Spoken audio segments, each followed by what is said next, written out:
Assalamualaikum warahmatullahi wabarakatuh. So today I want to present about public speaking, which is task number 2 for ELC. First thing first, I want to introduce my group's member. I am Rajin Aisyah binti Raja Abdul Karim, and we have Nur Syamila binti Syafi'i, Siti Fazina binti Abdul Samad, and Nur Sofiatul Akmal binti Muhammad Fauzi. So let's start. Okay, what is public speaking? Public speaking is essentially a live performance in front of an audience. Public speeches will touch on a wide range of topics. So the purpose of the speech may to be inform, entertain, or influence the audience. An online presentation is not the same as a public speaking presentation. Often the visual aids in the form of an electronic slideshow are used to supplement the speech. So this makes it more interesting to listener. The online presentations is available anytime. A public speech is typically limited for a specific time or place. Online presentation often used in a slideshows, or they use pre-recorded videos of a speaker. This includes recordings of live public speaking presentations. Next, do's and don'ts public speaking. So basically, do and don'ts public speaking are compulsory to us. We know that they are so important because good communications is essential to science. Oral presentations are traditional and heavily used means of scientific communication. A working scientist may hear hundreds of technical talks in any given year and may be called upon to give many as well. Public speaking is an essential tool of the active researcher, yet an amazing number of the talks we hear are far less effective than they should be. So, planning your talk. The first do's is do decide what the purpose of your talk really is. What is the take-home message you want to give to your audience? So you need to organize your talk accordingly, focusly sharply on your intended message. So the intended message, so the don'ts public speaking, do not forget that studies show an audience can remember only 3 or 4 things you present in a talk. So whether you talk too long or too short, the audience maybe can remember only 3 or 4 things you present in a talk. So the second do face your audience. The audience need to see your face, and you need to see their face as usual. Because if you need to see your slides, then look either at the overhead projector in front of you or at the screen on the computer running your presentation. It's not only rude to turn your back on your audience, but it also means you are speaking into the screen or the wall and making it hard for them to hear you. So please do face your audience. So the don't start to change a slide then stop halfway, because the audience may be distracted to the talk, and they will be confused what really is you want to talk about. So the last, do clearly define any terms that may not be familiar to your audience. So because they are probably not all the same specialty as you, so do clearly define any terms that may not be familiar to your audience. For don't start sentences with so, because it will be boring, right? So if you start so you can start with basically, next, and many things. So that's all. So there are 4 types of public speaking, which are ceremonial speaking, demonstrative speaking, informative speaking, and persuasive speaking. So what is ceremonial speaking?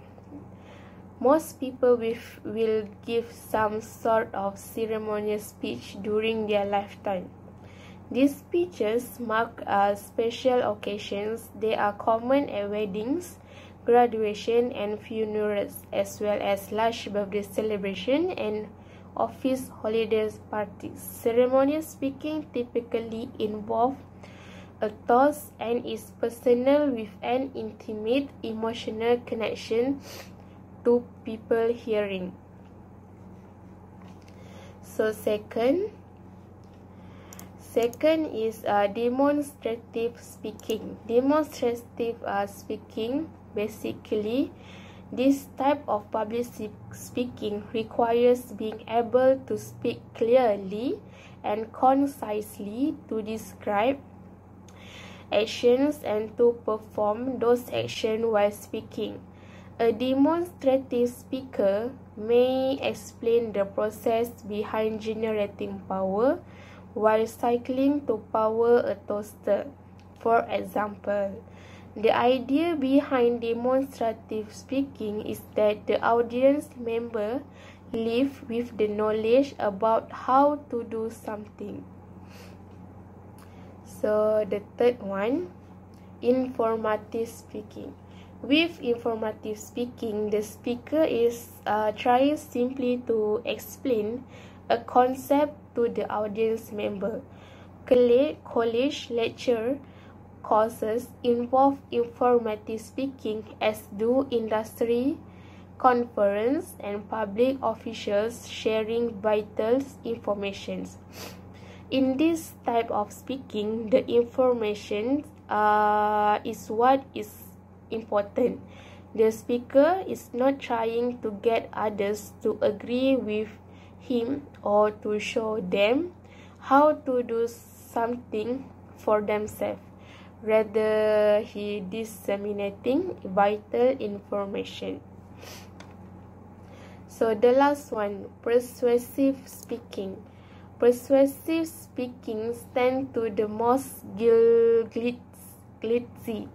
Politicians, lawyers, and clergy members use persuasive speaking because this type of speaking requires practicing voice inflections and nuances of language that will convince the audience member of a certain viewpoint. The persuasive speaker has a stake in the outcome of the speech. Politicians, for instance, may want votes or groundswell of a support for a pet project, example, while lawyers are trying to convince a jury of their position, and clergy members are trying to win others over to their faith. The persuasive speaker uses emotional appeals and strong languages in speeches. So that's all from me. We will continue to the next person. Assalamualaikum warahmatullahi wabarakatuh. My name is Nur Sofita Akbar binti Muhammad Fauzi. I'm from SR 243B. So today I will be present about type of attention getter. There are several types of attention getter. First is quotation. Quotation is another way to capture your listener attention is to use the words of another person that relate directly to your topic. Maybe you have found a really great quotation in one of the article or book that you read while researching your speech. For the example that could be used for a speech on deception is Oliver Goldsmith, a 17th century writer, poet, and physician, once noted that the true use of speech is not so much to express our wants as to conceal them. Second is anecdote. Anecdote is another device you can use to start a speech is to tell an anecdote related to the speech topic. An anecdote is a brief account or story of an interesting or humorous event.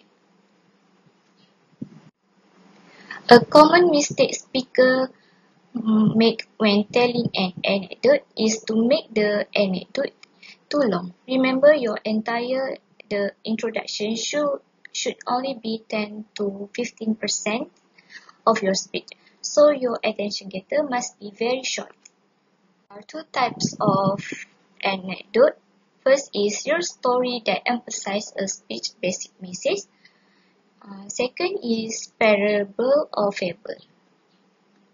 Another attention getter is startling statements. Startling statement, the device you can use to start a speech is to surprise your audience with startling information about your topic. Startling statements come in the form of statistic and strange fact. The goal of a good startling statistic is that it surprises audience and get them engaged in your topic. Startling statements are fun. It is important to use them ethically. First, make sure that your startling statement is factual. The internet is full of startling statements and claims that are simply not factual. So when you find a statement you like to use, you have an ethical duty to ascertain it is true before you use it. Second, make sure that your startling statement is relevant to your speech and not just thrown in for shock value. We have all heard startling claims made in the media that are clearly made for purpose of shock or fear-mongering. As speaker, we have an ethical obligation to avoid playing on people's emotions in this way. Another attention getter is question. Question is another strategy for getting your audience attention is to ask them a question. There are two types of question commonly used as attention getter: response question and rhetorical question. A response question is a question that the audience is expected to answer in some manner. For example, you could ask your audience, please raise your hand if you have a question. In this case, the speaker wants her or his audience to respond. A rhetorical question, on the other hand, is a question to which no actual reply is expected. For example, a speaker talking about the importance of HIV testing would start by asking this audience, I have one question that I like to think about. How many students on this campus have had sexual intercourse? In this case, the speaker does not expect the audience to give an estimate of the numbers of students that fit into each category, but rather to think about the question as the speech goes on. And humor. Humor is another effective method for gaining an audience attention. Humor is an amazing tool when used properly. When using humor, you really need to know your audience and understand what they will find humorous. One of the biggest mistakes a speaker can make is to use some form of humor that the audience either does not find funny or find offensive. Purpose of attention getter. The purpose of the attention getter is to grab the reader's attention and give him or her some context for the essay. This is your opportunity to let your reader know why this topic is important. However, an attention getter should not give too many specifics about your essay. That's what your thesis statement or main idea should do. First, an attention getter. An attention getter is also called a hook because it hooks the reader just like fishing hook. The attention getter is usually the first sentence in an academic essay. Number 2 is credential. Perhaps the audience will know of your credential before you begin speaking, whether through a separate introduction of you as a speaker or through your reputation on your topic. If they don't, you can mention your competence by simply stating your experience and expertise relative to the topic. Of course, you don't want to damage your perceived character by bragging, but if you just state the fact, it should not be a problem. Number 3 is preview. Typically, the preview of the speech will come near the end of the introduction. All that is required is just a few lines dedicated to outlining the main point that will be discussed in your speech. What is informative speech? Informative speech is one that intends to educate the audience on a particular topic. There are many different types of informative speech, including speech that describe the condition of a subject and speech that instruct the audience on how to perform an action. The main goal of an informative speech is to provide enlightenment regarding a specific topic the audience know nothing about. It may demonstrate how to use a new type of software, explain a new concept in the field of science, describe an expedition an archaeologist took, or provide detail about a person of interest that the audience wants to learn more about. The topic covered in an informative speech should help the audience to understand a subject better and to remember what they learn later. The goal of this type of speech is not to sway the audience and to the speaker's points of view. Instead, the detail need to be laid before the audience so that they can make an educated decision or learn about a subject they are interested in. However, it is important for the speaker to think about how this information will be presented. An informative speech should rely less on pathos, which is an appeal to the emotion of the audience and an important component of persuasive speech. Providing the information in multiple form during the speech increases the likelihood that the audience will retain the information including in the speech. That's all from me. Thank you. Assalamualaikum and hi everyone. My name is Nur Sharmila binti Shafi'i. I am from RSR 2433B. So today I would like to do a presentation about the task that had been given to me for the subject of ELC 590 English for Oral Presentation. So the topics that we will discuss for today is the types of informative speech, the purpose of writing informative speech using data and charts, and the last one is how to write an informative speech.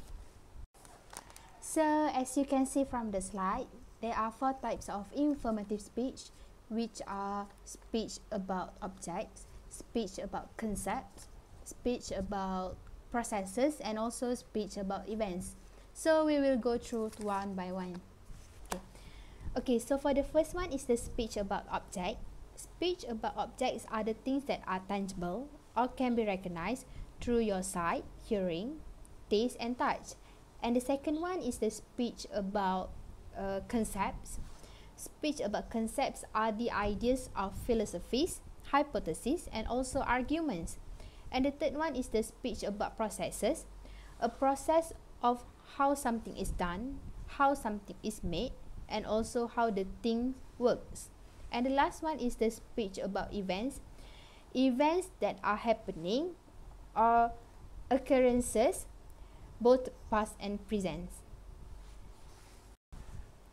Okay, so next we move to the purpose of writing the informative speech using the data and charts.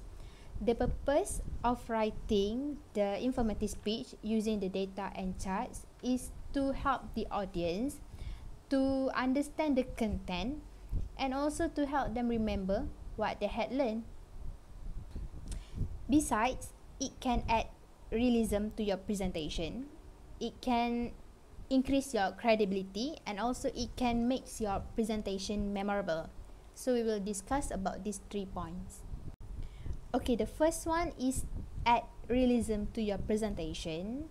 Numbers and data are a good way to ground your presentation and also being reality to your presentation. The second one is increase your credibility. By using statistics, shows that you have done your research and are knowledgeable towards the subjects. And also, if the statistic comes from a trusted source, it will boost your credibility. And the last one is make your presentation memorable. Interesting statistic will stay with your audience long after the presentation finish. So as you can see from the slide, this is the sample of the informative speech.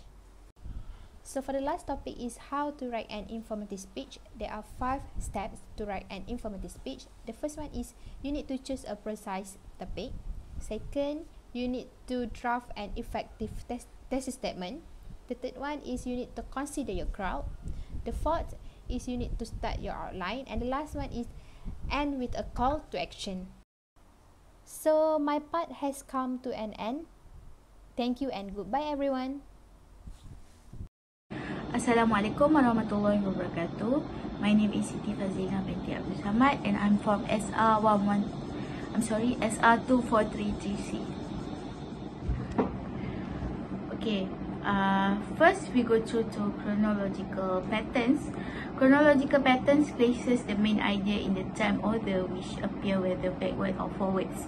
For the example, if the speakers want to use chronological patterns, he or she might give the information about past, present and future, or before, during, after. So informative speech about a series of events, mostly common English with chronological style, as do many demonstrative speeches. For the example, how to bake a cake or how to build an aeroplane. Chronological patterns also used by a speaker who wants to talk about someone else's life or career. Next, we go to about the process patterns. A process pattern or a sequential patterns of organization is like a chronological pattern, but arrange information according to step-by-step sequence that describe a particular process. For the example, if you guys want to talk about how to bake a cookies, so the things is, if you guys want to use process patterns, you guys must do it by you guys must state it by step. For the example, preheat the oven or beat the eggs for the next step. So you guys must state it by step. Next is biographical patterns or biographical speech pattern is generally used when the speaker want to describe someone else's life or someone's speaker's know or speakers on life or someone's famous. It doesn't matter, but it is about someone's life. So for the example, if the speakers want to talk about Michael Jackson's the past about Michael Jackson's, what Michael Jackson go through, what when did he die, so the speaker must use biographical speech pattern to give the information about Michael Jackson's life. Next is spatial. Spatial is organizations arrange information according to how things fit together in a physical space. These patterns work well when the speakers want to create a mental picture of something which has various parts of distinguished by physical locations. These topics these spatial patterns can be given an example if it is involving geography. For the example, if I want to talk about UiTM itself, okay, for the gate A, at the gate A there are maybe cafeteria or manga or something, and then for gate B we have padang bola, football stadium and so on. And for Dahlia we have college, we have cafeteria, and that's how spatial work. It involves the location, and you guys speak about the locations. Next is problem solutions. Sometimes it is necessary to share a problem and solution with the audience. So this problem solutions patterns is mostly used by a political man who want to convince the audience that they should take action in solving some problem.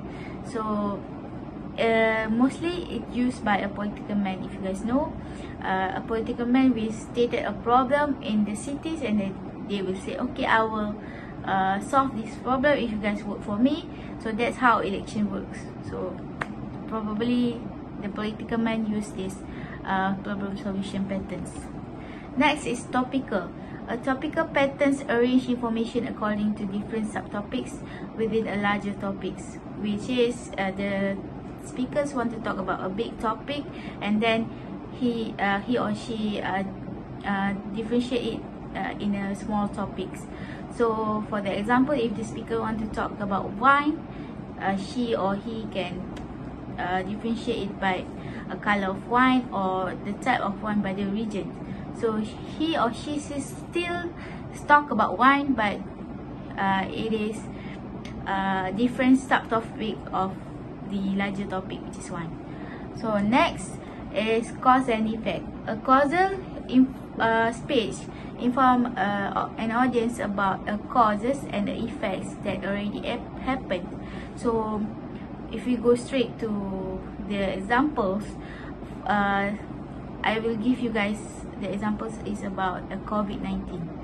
Okay, for the cause of COVID-19, which is a coronavirus that being released in 2020, it caused coronavirus, that is cause. For the effect of people must wear masks and practice social distancing, that's the effect. So that's how cause and effect patterns in speech work. So we move to the question 11, which is common vocabulary used in informative speech. A person speaking vocabulary is all words they use in the speech. It is likely to be subset of the listening vocabulary. So facial expression and voice tone is how mainly the speaker deliver the speech, because sometimes it must be a misunderstanding. So that's how speakers deliver their point of the speech. Next is describing language of a graph. So first of all, if you guys want to describe or want to deliver the point of the graph, you guys must know the name of the graph and analyze and also do some research about the graph itself. Next, you guys can use is the language of the graph, which is if the graph is going up, you guys can use increase, rise, grow, went up. If the graph is going down, you guys can use decrease, drop, fall, decline. And there's a lot of language that you can see in the slide that can be used if you guys want to describe the graph. Next is transitional words. For transitional words is a part of speech transition that link two words or phrases or a sentence. They help the reader progress from one idea to another. So they have to build up a coherent relationship within the text. The function of transition words is they show the reader relationship between the phrases, sentence or paragraph. When you use them, you make it easier for your reader to understand how the thoughts or the idea are connected. So what is more, they prepare your reader for what's coming. So it make your paragraph or your essay more powerful and flavorful. So the example of transitional words is and, but, so, because it is a common transition words that you guys might use in your speech or your essays. So that's all from me. Thank you.